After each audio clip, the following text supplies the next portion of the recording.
اوچا می گوید مداخلات طالبان بر فعالیت‌های بشردوستانه دسترسی نیازمندان به کمک‌های بشری را محدود کرده است. این سازمان روز چهارشنبه اول هود اعلام کرده است که تعلیق این پروژه ها بین 1 تا 30 روز ادامه داشته و 48% از آنها نیز متوقف است.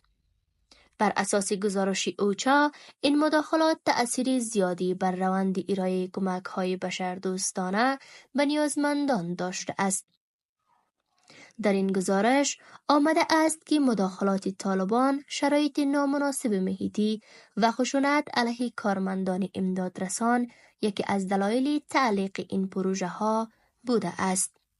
اوچا می گوید که دلیل اصلی محدودیت در دسترسی نیازمندان و کمک های بشردوستانه در ماه گذشته مداخلات طالبان در فعالیت های بشردوستانه بوده که 87 مورد از این دست مداخلات توسط این نهاد ثبت شده است.